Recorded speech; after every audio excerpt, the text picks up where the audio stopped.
This belief has arisen from long observation of the facts of life. Men are conscious that there are certain occurrences which they cannot control and are powerless to avert. Birth and death, for instance, are inevitable, and many of the incidents of life appear equally inevitable. Men strain every nerve for the attainment of certain ends, and gradually they become conscious of a power which seems to be not of themselves, which frustrates their puny efforts and laughs, as it were, at their fruitless striving and struggle.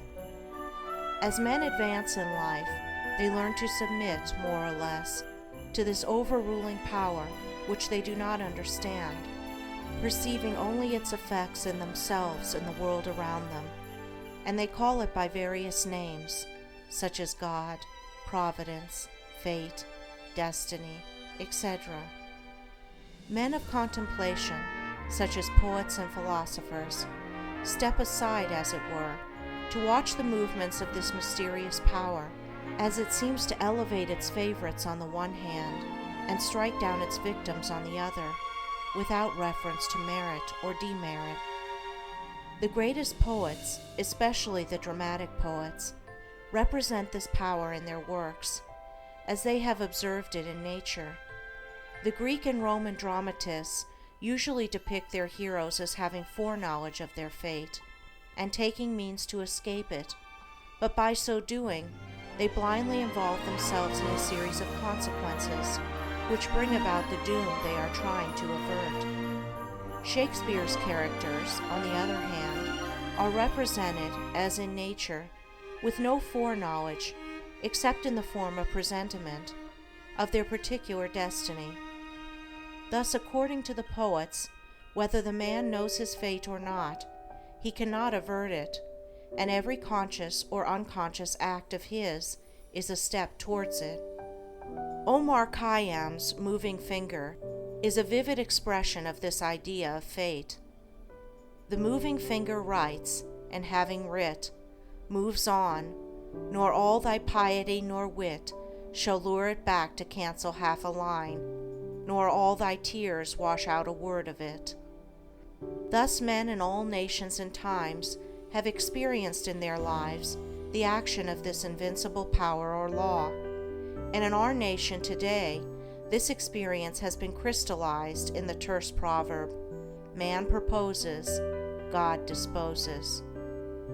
But contradictory as it may appear, there is an equally widespread belief in man's responsibility as a free agent. All moral teaching is an affirmation of man's freedom to choose his course and mold his destiny, and man's patient and untiring efforts in achieving his ends are declarations of consciousness of freedom and power. This dual experience of fate on the one hand and freedom on the other has given rise to the interminable controversy between the believers in fatalism and the upholders of free will, a controversy which was recently revived under the term determinism versus free will. Between apparently conflicting extremes, there is always a middle way of balance, justice, or compensation, which, while it includes both extremes, cannot be said to be either one or the other, and brings both into harmony, and this middle way is the point of contact between two extremes. Truth cannot be a partisan, but by its nature is the reconciler of extremes, and so in the matter which we are considering, there is a golden mean which brings fate and free will into close relationship, wherein, indeed, it is seen that these two indisputable facts in human life, for such they are but two aspects of one central law, one unifying and all-embracing principle, namely, the law of causation in its moral aspect. Moral causation necessitates both fate and free will, both individual responsibility and individual predestination, for the law of causes must also be the law of effects, and cause and effect must always be equal. The train of causation, both in matter and mind, must be eternally balanced, therefore eternally just. eternally perfect. Thus every effect may be said to be a thing preordained, but the predetermining power is a cause, and not the fiat of an arbitrary will. Man finds himself involved in the train of causation. His life is made up of causes and effects. It is both a sowing and a reaping. Each act of his is a cause, which must be balanced by its effects. He chooses the cause. This is free will. He cannot choose, alter, or avert the effect. This is fate. Thus free will stands for the power to initiate causes, and destiny is involvement in effects.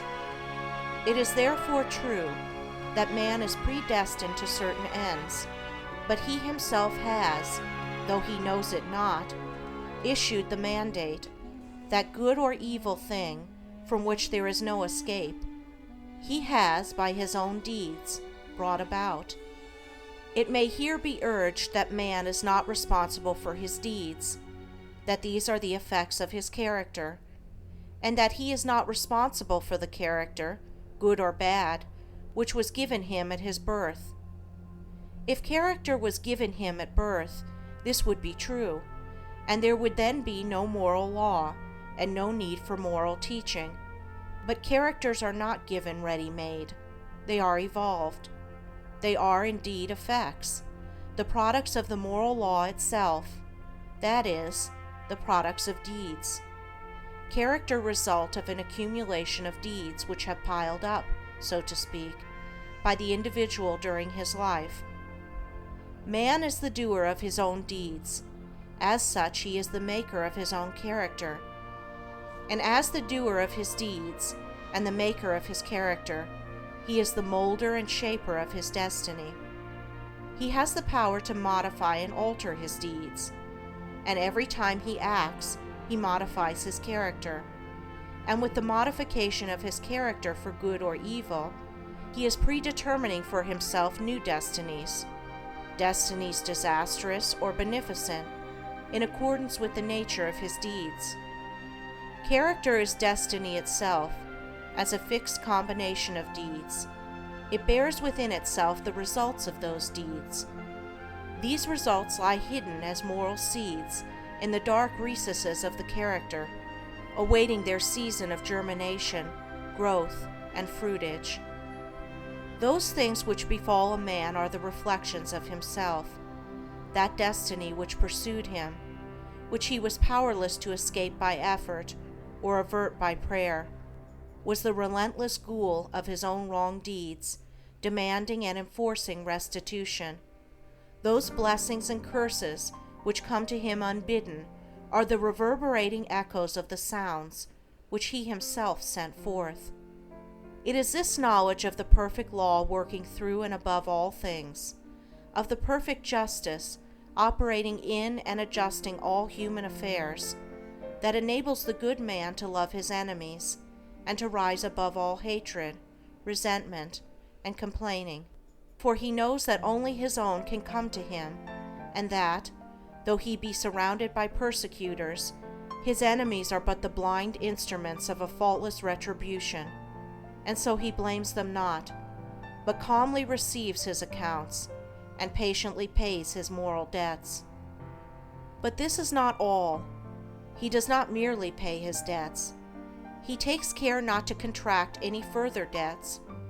He watches himself and makes his deeds faultless. While paying off evil accounts, he is laying up good accounts. By putting an end to his own sin, he is bringing evil and suffering to an end. And now let us consider how the law operates in particular instances in the outworking of destiny through deeds and character. First, we will look at this present life, for the present is the synthesis of the entire past. The net result of all that a man has ever thought and done is contained within him. It is noticeable that sometimes the good man fails and the unscrupulous man prospers, a fact which seems to put all moral maxims as to the good results of righteousness out of account, and because of this, many people deny the operation of any just law in human life. and even declare that it is chiefly the unjust that prosper. Nevertheless, the moral law exists, and is not altered or subverted by shallow conclusions. It should be remembered that man is a changing, evolving being. The good man was not always good. The bad man was not always bad. Even in this life, there was a time, in a large number of instances, when the man who is now just was unjust, when he who is now kind was cruel, when he who is now pure was impure. Conversely, there was a time in this life, in a number of instances, when he who is now unjust was just, when he who is now cruel was kind, when he who is now impure was pure. Thus the good man who is overtaken with calamity today is reaping the result of his former evil sowing. Later he will reap the happy result of his present good sowing, while the bad man is now reaping the result of his former good sowing. Later he will reap the result of his present sowing of bad. Characteristics are fixed habits of mind, the results of deeds. An act repeated a large number of times becomes unconscious or automatic. That is, it seems to repeat itself without any effort on the part of the doer, so that it seems to him almost impossible not to do it, and then it has become a mental characteristic. Here is a poor man out of work. He is honest and is not a shirker. He wants work and cannot get it. He tries hard and continues to fail. Where is the justice in his lot? There was a time in this man's condition when he had plenty of work. He felt burdened with it. He shirked it and longed for ease. He thought how delightful it would be to have nothing to do. He did not appreciate the blessedness of his lot. His desire for ease is now gratified, but the fruit for which he longed, and which he thought would taste so sweet, has turned to ashes in his mouth. The condition which he aimed for, namely, to have nothing to do, he has reached, and there he is compelled to remain till his lesson is thoroughly learned. And he is surely learning that habitual ease is degrading, that to have nothing to do is a condition of wretchedness, and that work is a noble and blessed thing. His former desires and deeds have brought him where he is, and now his present desire for work, his ceaseless searching and asking for it, will just as surely bring about its own beneficent result. No longer desiring idleness, his present condition will, as an effect, the cause of which is no longer propagated, soon pass away, and he will obtain employment. And if his whole mind is now set on work, and he desires it above all else, then when it comes, he will be overwhelmed with it. It will flow into him from all sides, and he will prosper in his industry. Then, if he does not understand the law of cause and effect in human life, he will wonder why work comes to him apparently unsought, while others who seek it strenuously fail to obtain it. Nothing comes unbidden. Where the shadow is, there also is the substance. That which comes to the individual is the product of his own deeds. As cheerful industry leads to greater industry and increasing prosperity, and labor shirked or undertaken discontentedly leads to a lesser degree of labor and decreasing prosperity, so with all the varied conditions of life as we see them. They are the destinies wrought by the thoughts and deeds of each particular individual. So also with the vast variety of characters, they are the ripening and ripened fruit of the sowing of deeds. As the individual reaps what he sows, so the nation, being a community of individuals, reaps also what it sows. Nations become great when their leaders are just men. They fall and fade when their just men pass away. Those who are in power set an example, good or bad, for the entire nation. Great will be the peace and prosperity of a nation when there shall arise within it a line of statesmen who, having first established themselves in a lofty integrity of character, shall direct the energies of the nation toward the culture of virtue and development of character, knowing that only through personal industry, integrity, and nobility can national prosperity proceed. Still, above all, is the great law, calmly and with infallible justice, meting out to mortals their fleeting destinies, tear-stained or smiling, the fabric of their hands.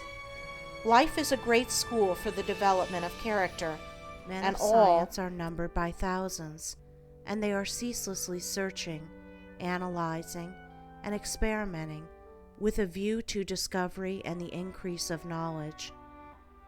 The shelves of our libraries, both public and private, are heavy with their load of imposing volumes on scientific subjects, and the wonderful achievements of modern science are always before us, whether in our homes or in our streets, in country or town, on land or sea.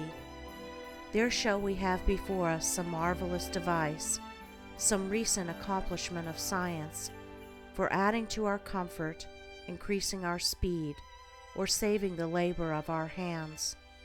Yet with all our vast store of scientific knowledge, and its startling and rapidly increasing results in the world of discovery and invention, there is, in this age, one branch of science which has so far fallen into decay as to have become almost forgotten, a science, nevertheless, which is of greater importance than all the other sciences combined, and without which all science would but subserve the ends of selfishness and aid in man's destruction. I refer to the science of self-control. Our modern scientists study the elements and forces which are outside themselves, with the object of controlling and utilizing them. The ancients studied the elements and forces which were within themselves, with a view to controlling and utilizing them, and the ancients produced such mighty masters of knowledge in this direction, that to this day they are held in reverence as gods, and the vast religious organizations of the world are based upon their achievements. Wonderful as are the forces in nature, they are vastly inferior to that combination of intelligent forces which comprise the mind of man, and which dominate and direct the blind mechanical forces of nature. Therefore, it follows that to understand, control, and direct the inner forces of passion, desire, will, and intellect is to be in possession of the destinies of men and nations. As in ordinary science, there are, in this divine science, degrees of attainment, and a man is great in knowledge, great in himself, and great in his influence on the world, in the measure that he is great in self-control. He who understands and dominates the forces of external nature is the natural scientist, but he who understands and dominates the internal forces of the mind is the divine scientist, and the laws which operate in gaining a knowledge of external appearances operate also in gathering a knowledge of internal varieties. A man cannot become an accomplished scientist in a few weeks or months, nay, not even in a few years, but only after many years of painstaking investigation can he speak with authority and be ranked among the masters of science.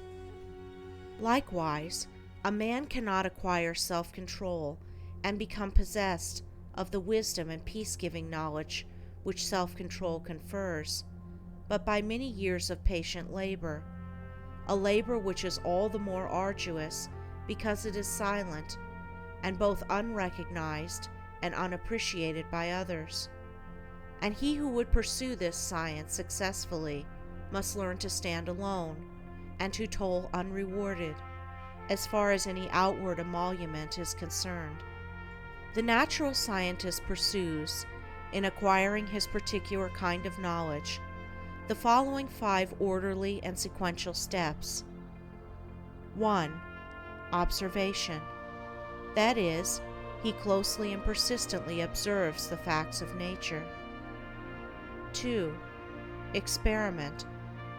Having become acquainted by repeated observations with certain facts, he experiments with those facts with a view to the discovery of natural law. He puts his facts through rigid processes of analysis, and so finds out what is useless and what of value, and he rejects the former and retains the latter. 3. Classification. Having accumulated and verified a mass of facts by numberless observations and experiments, he commences to classify those facts, to arrange them in orderly groups, with the object of discovering some underlying law, some hidden and unifying principle, which governs, regulates, and binds together these facts. 4. Deduction. Thus he passes on to the fourth step of deduction. From the facts and results which are before him, he discovers certain invariable modes of action, and thus reveals the hidden law of things. 5. Knowledge. Having proven and established certain laws, it may be said of such a man that he knows. He is a scientist, a man of knowledge. But the attainment of scientific knowledge is not the end, great as it is. Men do not attain knowledge for themselves alone, nor to keep it locked secretly in their hearts like a beautiful jewel in a dark chest. The end of such knowledge is use, service, the increase of the comfort and happiness of the world. Thus, when a man has become a scientist, he gives the world the benefit of his knowledge, and unselfishly bestows upon mankind the results of all his labors. Thus, beyond knowledge, there is a further step of use, that is, the right and unselfish use of the knowledge acquired, the application of knowledge to invention for the common weal. It will be noted that the 5 steps or processes enumerated follow in orderly succession, and that no man can become a scientist who omits any one of them. Without the first step of systematic observation, for instance, he could not even enter the realm of knowledge of nature's secrets. At first, the searcher for such knowledge has before him a universe of things. These things he does not understand. Many of them, indeed, seem to be irreconcilably opposed one to the other, and there is apparent confusion. But by patiently and laboriously pursuing these 5 processes, he discovers the order, nature, and essence of things, perceives the central law or laws which bind them together in harmonious relationship, and so puts an end to confusion and ignorance. As with the natural scientist, so with the divine scientist, he must pursue, with the same self-sacrificing diligence, 5 progressive steps in the attainment of self-knowledge, self-control. These 5 steps are the same as with the natural scientist, but the process is reversed. The mind, instead of being centered upon external things, is turned back upon itself, and the investigations are pursued in the realm of the mind, or of one's own mind, instead of in that of matter. At first, the searcher for divine knowledge is confronted with that mass of desires, passions, emotions, ideas, and intellections, which he calls himself, which is the basis of all his actions, and from which his life proceeds. This combination of invisible yet powerful forces appears confusedly. Some of them stand, apparently, in direct conflict with each other, without any appearance or hope of reconciliation. His mind in its entirety, too, with his life which proceeds from that mind, does not seem to have any equitable relation to many other minds and lives about him. And altogether, there is a condition of pain and confusion from which he would fain escape. Thus he begins by keenly realizing his state of ignorance. For no one could acquire either natural or divine knowledge if he were convinced that without study or labor he already possessed it. With such perception of one's ignorance, there comes the desire for knowledge, and the novice in self-control enters upon the ascending pathway, in which are the following 5 steps. 1. Introspection. This coincides with the observation of the natural scientist. The mental eye is turned like a searchlight upon the inner things of the mind, and its subtle and ever-varying processes are observed and carefully noted. This stepping aside from selfish gratifications, from the excitements of worldly pleasures and ambitions, in order to observe, with the object of understanding, one's nature, is the beginning of self-control. Hitherto, the man has been blindly and impotently borne along by the impulses of his nature, the mere creature of things and circumstances. But now he puts a check upon his impulses, and instead of being controlled, begins to control. 2. Self-analysis. Having observed the tendencies of the mind, they are then closely examined, and are put through a rigid process of analysis. The evil tendencies, those that produce painful effects, are separated from the good tendencies, those that produce peaceful effects, and the various tendencies, with the particular actions they produce, and the definite results which invariably spring from these actions, are gradually grasped by the understanding, which is at last enabled to follow them in their swift and subtle interplay and profound ramifications. It is a process of testing and proving, and for the searcher, a period of being tested and proved. 3. Adjustment. By this time, the practical student of things divine has clearly before him every tendency and aspect of his nature, down to the profoundest promptings of his mind and the most subtle motives of his heart.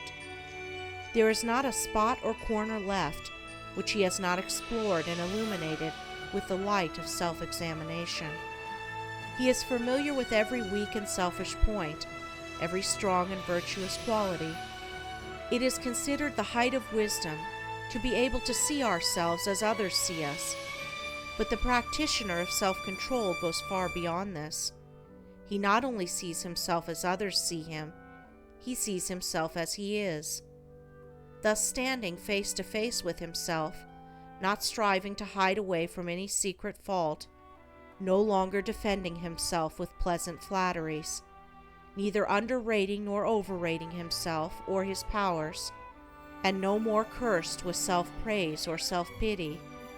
He sees the full magnitude of the task which lies before him, sees dearly ahead the heights of self-control, and knows what work he has to do to reach them. He is no longer in a state of confusion, but has gained a glimpse of the laws which operate in the world of thought, and he now begins to adjust his mind in accordance with those laws. This is a process of weeding, sifting, cleansing. As the farmer weeds, cleans, and prepares the ground for his crops, so the student removes the weeds of evil from his mind, cleanses and purifies it, preparatory to sowing the seeds of righteous actions, which shall produce the harvest of a well-ordered life. 4. Righteousness. Having adjusted his thoughts and deeds to those minor laws which operate in mental activities in the production of pain and pleasure, unrest and peace, sorrow and bliss, he now perceives that there is involved in those laws one great central law, which, like the law of gravitation in the natural world, is supreme in the world of mind, a law to which all thoughts and deeds are subservient, and by which they are regulated and kept in their proper sphere. There is the law of justice or righteousness, which is universal and supreme. To this law he now conforms. Instead of thinking and acting blindly, as the nature is stimulated and appealed to by outward things, he subordinates his thoughts and deeds to this central principle. He no longer acts from self, but does what is right, what is universally and eternally right. He is no longer the abject slave of his nature and circumstances. He is the master of his nature and circumstances. He is no longer carried hither and thither on the forces of his mind. He controls and guides those forces to the accomplishment of his purposes, thus having his nature in control and subjugation, not thinking thoughts, nor doing deeds which oppose the righteous law, and which therefore that law annuls with suffering and defeat. He rises above the dominion of sin and sorrow, ignorance and doubt, and is strong, calm, and peaceful. 5. Pure knowledge. By thinking right and acting right, he proves by experience the existence of the divine law on which the mind is framed, and which is the guiding and unifying principle in all human affairs and events, whether individual or national. Thus, by perfecting himself in self-control, he acquires divine knowledge. He reaches the point where it may be said of him, as of the natural scientist, that he knows. He has mastered the science of self-control and has brought knowledge out of ignorance, order out of confusion. He has acquired that knowledge of self, which includes knowledge of all men, that knowledge of one's own life, which embraces knowledge of all lives. As for all minds are the same in essence, differing only in degree, are framed upon the same law, and the same thoughts and acts, by whatsoever individual they are wrought, will always produce the same results. But this divine and peace-bestowing knowledge, as in the case of the natural scientist, is not gained for one's own self alone. For if this were so, the aim of evolution would be frustrated, and it is not in the nature of things to fall short of ripening and accomplishment. And indeed, he who thought to gain this knowledge solely for his own happiness would most surely fail. So beyond the 5th step of pure knowledge, there is still a further one of wisdom, which is the right application of the knowledge acquired, the pouring out upon the world, unselfishly and without stint, the results of one's labors, thus accelerating progress and uplifting humanity. It may be said of men who have not gone back into their own nature to control and purify it, that they cannot clearly distinguish between good and evil, right and wrong. They reach after those things which they think will give them pleasure, and try to avoid those things which they believe will cause them pain. The source of their actions is self, and they only discover right painfully and in a fragmentary way, by periodically passing through severe sufferings and lashings of conscience. But he who practices self-control, passing through the 5 processes, which are 5 stages of growth, gains that knowledge which enables him to act from the moral law which sustains the universe. He knows good and evil, right and wrong, and thus knowing them, lives in accordance with good and right. He no longer needs to consider what is pleasant or what is unpleasant, but he does what is right. His nature is in harmony with his conscience, and there is no remorse. His mind is in unison with the great law, cause and effect in human conduct. It is an axiom with the scientists that every effect is related to a cause. Apply this to the realm of human conduct, and there is revealed the principle of justice. Every scientist knows, and all men believe, that perfect harmony prevails throughout every portion of the physical universe, from the speck of dust to the greatest sun. Everywhere there is exquisite adjustment. In the sidereal universe, with its millions of suns rolling majestically through space and carrying with them their respective systems of revolving planets, its vast nebula, its sea of meteors, and its vast army of comets, traveling through illimitable space with inconceivable velocity, perfect order prevails. And again, in the natural world, with its multitudinous aspects of life, and its infinite variety of forms, there are the clearly defined limits of specific laws, through the operation of which all confusion is avoided, and unity and harmony eternally obtain. If this universal harmony could be arbitrarily broken, even in one small particular, the universe would cease to be. There could be no cosmos, but only universal chaos. Nor can it be possible in such a universe of law that there should exist any personal power which is above, outside, and superior to such law in the sense that it can defy it or set it aside. For whatsoever beings exist, whether they be men or gods, they exist by virtue of such law, and the highest, best, and wisest among all beings would manifest his greater wisdom by his complete obedience to that law which is wiser than wisdom, and than which nothing more perfect could be devised. All things, whether visible or invisible, are subservient to, and fall within the scope of, this infinite and eternal law of causation. As all things seen obey it, so all things unseen, the thoughts and deeds of men, whether secret or open, cannot escape it. Do right, it recompenseth. Do wrong, the equal retribution must be made. Perfect justice upholds the universe. Perfect justice regulates human life and conduct. All the varying conditions of life, as they obtain in the world today, are the result of this law reacting on human conduct. Man can, and does, choose what causes he shall set in operation, but he cannot change the nature of effects.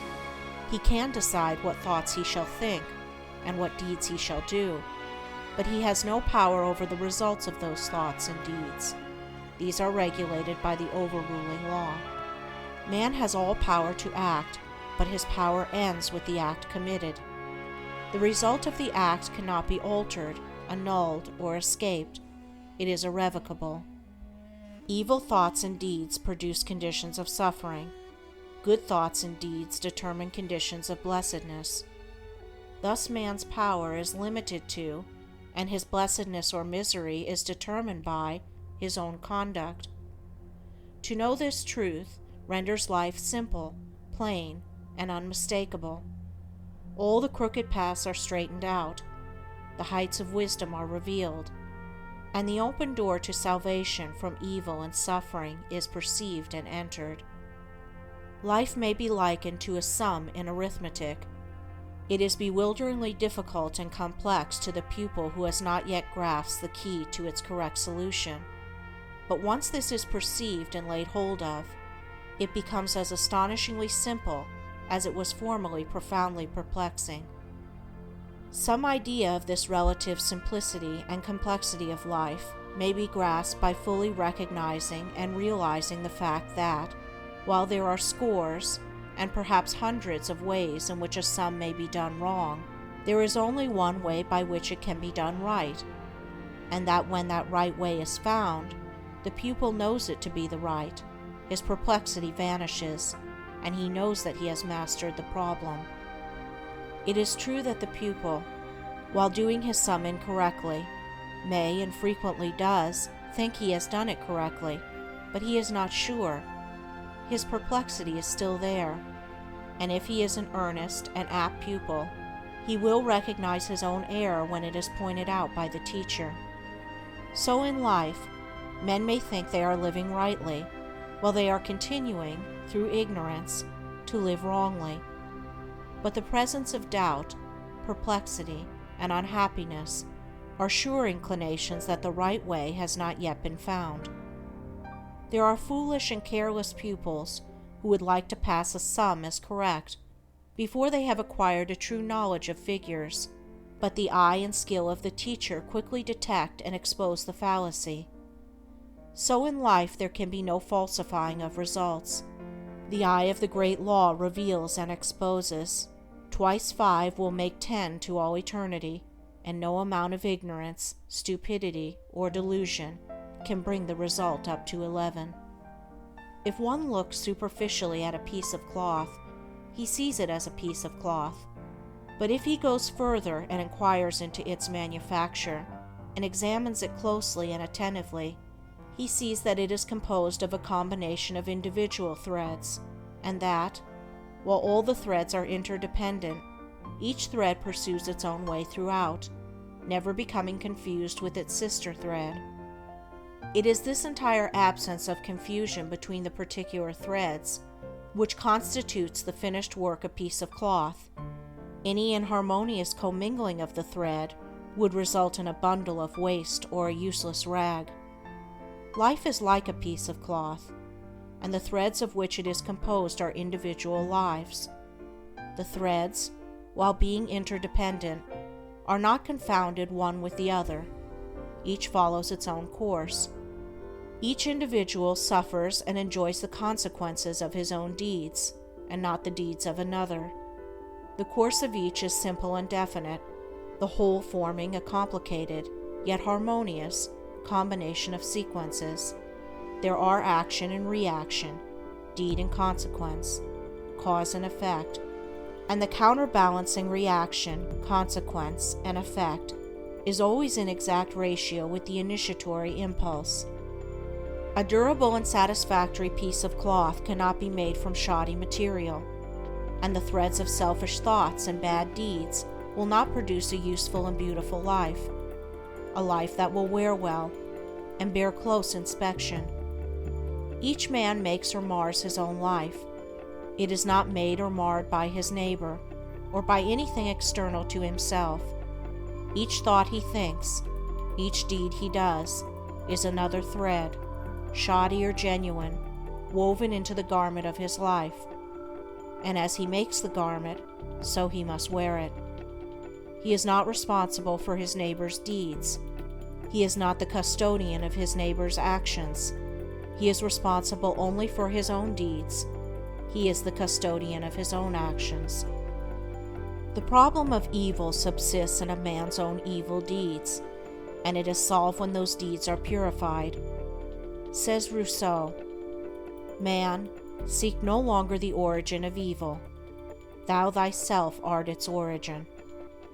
Effect can never be divorced from cause. It can never be of a different nature from cause. Emerson says, "Justice is not postponed. A perfect equity adjusts the balance in all parts of life." And there is a profound sense in which cause and effect are simultaneous, and form one perfect whole. Thus, upon the instant that a man thinks, say, a cruel thought, or does a cruel deed, that same instant he has injured his own mind. He is not the same man he was the previous instant. He is a little viler and a little more unhappy, and a number of such successive thoughts and deeds would produce a cruel and wretched man. The same thing applies to the contrary, the thinking of a kind thought, or doing a kind deed. An immediate nobility and happiness attend it. The man is better than he was before, and a number of such deeds would produce a great and blissful soul. Thus individual human conduct determines, by the faultless law of cause and effect, individual merit or demerit, individual greatness or meanness, individual happiness or wretchedness. What a man thinks, that he does. What he does, that he is. If he is perplexed, unhappy, restless, or wretched, let him look to himself, for there and nowhere else is the source of all his trouble. Without strength of mind, nothing worthy of accomplishment can be done, and the cultivation of that steadfastness and stability of character, which is commonly called willpower, is one of the foremost duties of man, for its possession is essentially necessary both to his temporal and eternal well-being. Fixedness of purpose is at the root of all successful efforts, whether in things worldly or spiritual, and without it, man cannot be otherwise than wretched, and dependent upon others for that support which should be found within himself. The mystery which has been thrown around the subject of cultivation of the will, for those who advertise to sell occult advice on the matter for so many dollars, should be avoided and dispelled, for nothing could be further removed from secrecy and mystery than the practical methods by which alone strength of will can be developed. The true path of will cultivation is only to be found in the common everyday life of the individual, and so obvious and simple is it that the majority, looking for something complicated and mysterious, pass it by unnoticed. A little logical thought will soon convince a man that he cannot be both weak and strong at the same time, that he cannot develop a stronger will while remaining a slave to weak indulgences, and that therefore the direct and only way to that greater strength is to assail and conquer his weaknesses.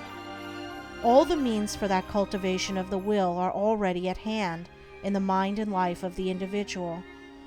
They reside in the weak side of his character, by attacking and vanquishing which the necessary strength of will be developed. He who has succeeded in grasping this simple, preliminary truth will perceive that the whole science of will cultivation is embodied in the following 7 rules. 1. Break off bad habits. 2. Form good habits. 3. Give scrupulous attention to the duty of the present moment. 4. Do vigorously and at once whatever has to be done. 5. Live by rule. 6. Control the tongue. 7. Control the mind. Anyone who earnestly meditates upon and diligently practices the above rules will not fail to develop that purity of purpose and power of will which will enable him to successfully cope with every difficulty and pass triumphantly through every emergency. It will be seen that the first step is the breaking away from bad habits. This is no easy task. It demands the putting forth of great efforts, or a succession of efforts, and it is by such efforts that the will can alone be invigorated and fortified. If one refuses to take the first step, he cannot increase in willpower, for by submitting to a bad habit, because of the immediate pleasure which it affords, one forfeits the right to rule over himself, and is so far a weak slave. He who thus avoids self-discipline, and looks about for some occult secrets for gaining willpower at the expenditure of little or no effort on his part, is deluding himself, and is weakening the willpower which he already possesses. The increased strength of will, which is gained by success in overcoming bad habits, enables one to initiate good habits. For while the conquering of a bad habit requires merely strength of purpose, the forming of a new one necessitates the intelligent direction of purpose. To do this, a man must be mentally active and energetic, and must keep a constant watch upon himself. As a man succeeds in perfecting himself in the second rule, it will not be very difficult for him to observe the third, that of giving scrupulous attention to the duty of the present moment. Thoroughness is a step in the development of the will which cannot be passed over. Slipshod work is an indication of weakness. Perfection should be aimed at, even in the smallest task, by not dividing the mind, but giving the whole attention to each separate task as it presents itself. Singleness of purpose and intense concentration of mind are gradually gained, 2 mental powers which give weight and worth of character and bring repose and joy to their possessor. The 4th rule, that of doing vigorously and at once whatever has to be done, is equally important. Idleness and a strong will cannot go together, and procrastination is a total barrier to the acquisition of purposeful action. Nothing should be put off until another time, not even for a few minutes. That which ought to be done now should be done now. This seems a little thing, but it is of far-reaching importance. It leads to strength, success, and peace. The man who is to manifest a cultivated will must also live by certain fixed rules. He must not blindly gratify his passions and impulses, but must school them to obedience. He should live according to principle and not according to passion. He should decide what he will eat and drink and wear, and what he will not eat and drink and wear, how many meals per day he will have, and at what times he will have them, at what time he will go to bed, and at what time he will get up. He should make rules for the right government of his conduct in every department of his life, and should religiously adhere to them. To live loosely and indiscriminately, eating and drinking and sensually indulging at the beck and call of appetite and inclination, is to be a mere animal, and not a man with will and reason. The beast in man must be scourged and disciplined and brought into subjugation, and this can only be done by training the mind and life on certain fixed rules of right conduct. The saint attains to holiness by not violating his vows, and the man who lives according to good and fixed rules is strong to accomplish his purpose. The sixth rule, that of controlling the tongue, must be practiced until one has perfect command of his speech, so that he utters nothing in peevishness, anger, irritability, or with evil intent. The man of strong will does not allow his tongue to run thoughtlessly and without check. All these 6 rules, if faithfully practiced, will lead up to the 7th, which is the most important of them all, namely, rightly controlling the mind. Self-control is the most essential thing in life, yet least understood, but he who patiently practices the rules herein laid down, bringing them into requisition in all his ways and undertakings, will learn, by his own experience and efforts, how to control and train his mind, and to earn thereby the supreme crown of manhood, the crown of a perfectly poised will. Thoroughness. Thoroughness consists in doing little things as though they were the greatest things in the world. That the little things of life are of primary importance is a truth not generally understood, and the thought that little things can be neglected, thrown aside, or slurred over is at the root of that lack of thoroughness which is so common, and which results in imperfect work and unhappy lives. When one understands that the great things of the world and of life consist of a combination of small things, and that without this aggregation of small things the great things would be non-existent, then he begins to pay careful attention to those things which he formerly regarded as insignificant. He thus acquires the quality of thoroughness, and becomes a man of usefulness and influence, for the possession or non-possession of this one quality may mean all the difference between a life of peace and power and one of misery and weakness. Every employer of labor knows how comparatively rare this quality is, how difficult it is to find men and women who will put thought and energy into their work, and do it completely and satisfactorily. Bad workmanship abounds. Skill and excellence are acquired by few. Thoughtlessness, carelessness, and laziness are such common vices that it should cease to appear strange that in spite of social reform, the ranks of the unemployed should continue to swell, for those who scamp their work today will another day, in the hour of deep necessity, look and ask for work in vain. The law of survival of the fittest is not based on cruelty, it is based on justice. It is one aspect of that divine equity which everywhere prevails. Vice is beaten with many stripes. If it were not so, how could virtue be developed? The thoughtless and lazy cannot take precedence of, or stand equally with, the thoughtful and industrious. A friend of mine tells me that his father gave all his children the following piece of advice: whatever your future work may be, put your whole mind upon it and do it thoroughly. You need then have no fear as to your welfare, for there are so many who are careless and negligent that the service of the thorough man are always in demand. I know those who have, for years, tried in almost vain to secure competent workmanship in spheres which do not require exceptional skill, but which call chiefly for forethought, energy, and conscientious care. They have discharged one after another for negligence, laziness, incompetence, and persistent breaches of duty, not to mention other vices which have no bearing on this subject. Yet the vast army of the unemployed continues to cry out against the laws, against society, and against heaven. The cause of this common lack of thoroughness is not far to seek.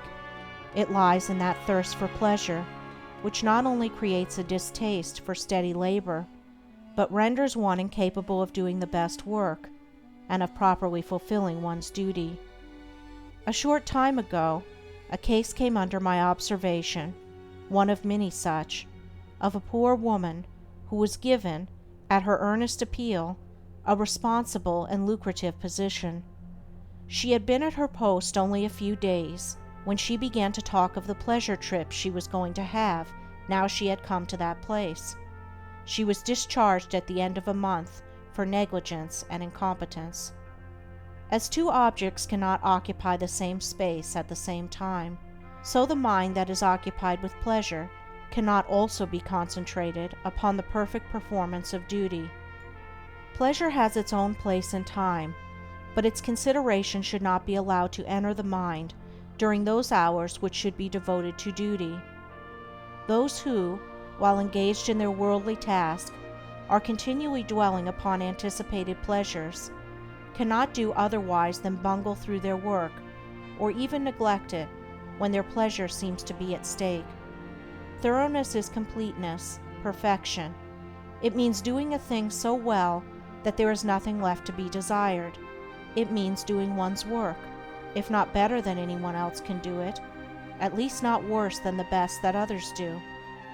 It means the exercise of much thought, the putting forth of great energy, the persistent application of the mind to its task, and the cultivation of patience, perseverance, and a high sense of duty.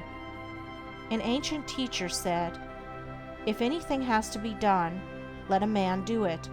Let him attack it vigorously." And another teacher said, "Whatsoever thy hand findeth to do, do it with thy might." He who lacks thoroughness in his worldly duties will also lack the same quality in spiritual things. He will not improve his character. He will be weak and half-hearted in his religion, and will not accomplish any good and useful end.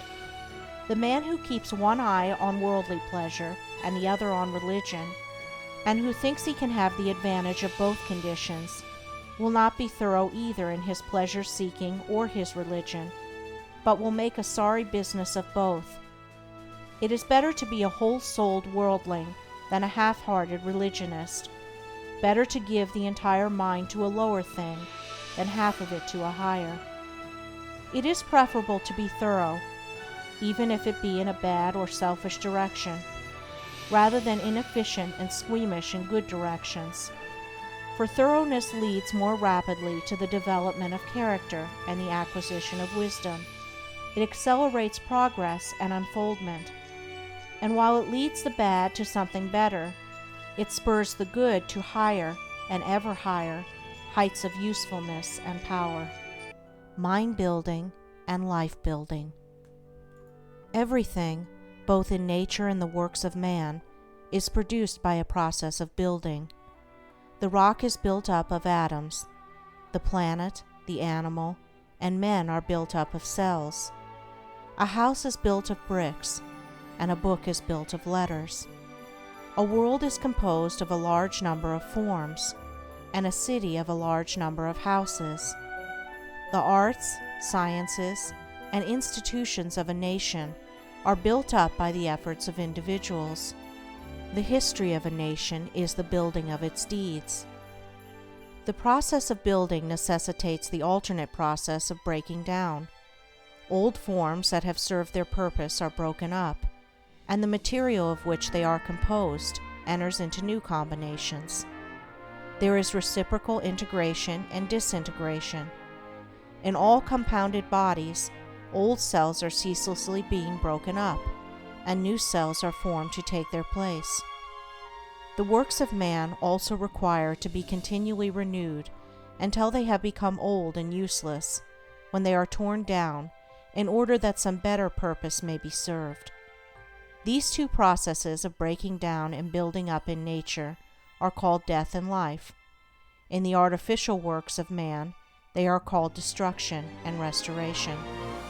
This dual process, which obtains universally in things visible, also obtains universally in things invisible. As a body is built of cells and a house of bricks, so a man's mind is built of thoughts. The various characters of men are none other than compounds of thoughts of varying combinations. Herein we see the deep truth of the saying, "As a man thinketh in his heart, so is he." Individual characteristics are fixed processes of thought. That is, they are fixed in the sense that they have become such an integral part of the character that they can only be altered or removed by a protracted effort of the will and by much self-discipline. Character is built in the same way as a tree or a house is built, namely, by the ceaseless addition of new material, and that material is thought. By the aid of millions of bricks a city is built. By the aid of millions of thoughts, a mind, a character, is built.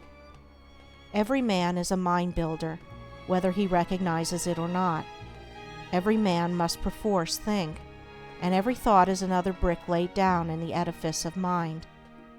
Such bricklaying is done loosely and carelessly by the vast number of people, the result being unstable and tottering characters that are ready to go down under the first little gust of trouble or temptation. Some also put into the building of their minds large numbers of impure thoughts. These are so many rotten bricks that crumble away as fast as they are put in, leaving always an unfinished and unsightly building, and one which can afford no comfort and no shelter for its possessor. Debilitating thoughts about one's health, enervating thoughts concerning unlawful pleasures, weakening thoughts of failure, and sickly thoughts of self-pity and self-praise are useless bricks with which no substantial mind temple can be raised. Pure thoughts, wisely chosen and well placed, are so many durable bricks which will never crumble away, and from which a finished and beautiful building, and one which affords comfort and shelter for its possessor, can be rapidly erected.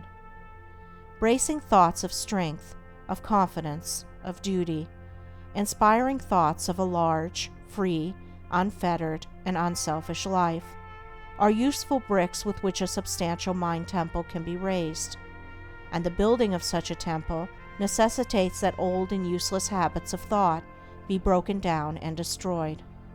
Build thee more stately mansions, O my soul, as the swift seasons roll. Each man is the builder of himself.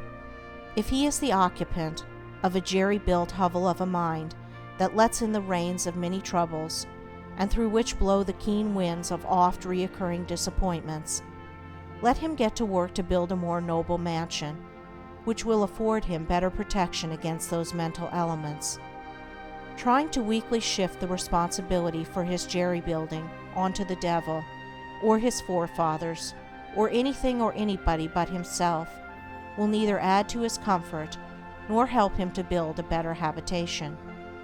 When he wakes up to a sense of his responsibility and the approximate estimate of his power, then he will commence to build like a true workman, and will produce a symmetrical and finished character that will endure and be cherished by posterity, and which, while affording a never-failing protection for himself, will continue to give shelter to many a struggling one when he has passed away.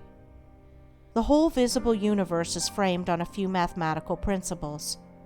All the wonderful works of man in the material world have been brought about by the rigid observance of a few underlying principles, and all that there is to the making of a successful, happy, and beautiful life is the knowledge and application of a few simple root principles. If a man is to erect a building that is to resist the fiercest storms, he must build it on a simple mathematical principle, or law, such as the square or the circle. If he ignores this, his edifice will topple down even before it is finished. Likewise, if a man is to build up a successful, strong, and exemplary life, a life that will stoutly resist the fiercest storms of adversity and temptation, it must be framed on a few simple, undeviating moral principles. 4 of these principles are justice, rectitude, sincerity, and kindness. These 4 ethical truths are to the making of a life what the 4 lines of a square are to the building of a house. If a man ignores them and thinks to obtain success and happiness and peace by injustice, trickery, and selfishness, he is in the position of a builder who imagines he can build a strong and durable habitation while ignoring the relative arrangement of mathematical lines, and he will, in the end, obtain only disappointment and failure. He may, for a time, make money, which will delude him into believing that injustice and dishonesty pay well, but in reality his life is so weak and unstable that it is ready at any moment to fall. And when a critical period comes, as come it must, his affairs, his reputation, and his riches crumble to ruins, and he is buried in his own desolation.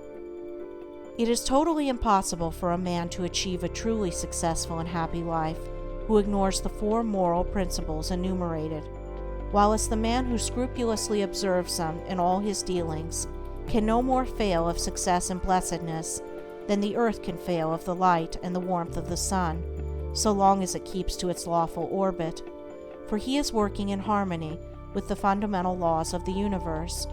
He is building his life on a basis which cannot be altered or overthrown, and therefore all that he does will be so strong and durable, and all the parts of his life will be so coherent, harmonious, and firmly knit, that it cannot possibly be brought to ruin. In all the universe, forms which are built up by the great invisible and unerring power will be found that the observance of mathematical law is carried out with unfailing exactitude down to the most minute detail. The microscope reveals the fact that the infinitely small is as perfect as the infinitely great. A snowflake is as perfect as a star. Likewise, in the erection of a building by man, the strictest attention must be paid to every detail. A foundation must first be laid, and although it is to be buried and hidden, it must receive the greatest care, and be made stronger than any other part of the building.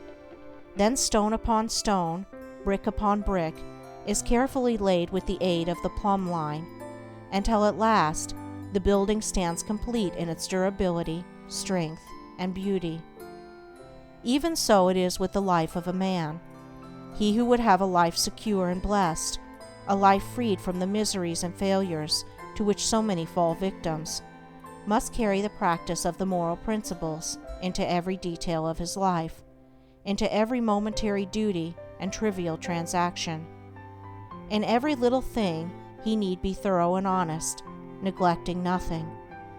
To neglect or misapply any little detail, be he commercial man, agriculturist, professional man, or artisan, is the same as neglecting a stone or a brick in a building, and it will be a source of weakness and trouble. The majority of those who fail and come to grief do so through neglecting the apparently insignificant details. It is a common error to suppose that little things can be passed by, and that the greater things are more important and should receive all attention.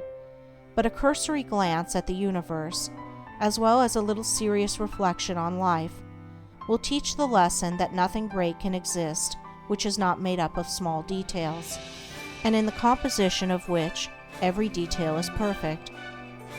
He who adopts the 4 ethical principles as the law and base of his life, who raises the edifice of character upon them, who in his thoughts and words and actions does not wander from them, whose every duty and every passing transaction is performed in strict accordance with their exactions, such a man, laying down the hidden foundation of integrity of heart securely and strongly, cannot fail to raise up a structure which shall bring him honor, and he is building a temple in which he can repose in peace and blessedness, even the strong and beautiful temple of his life.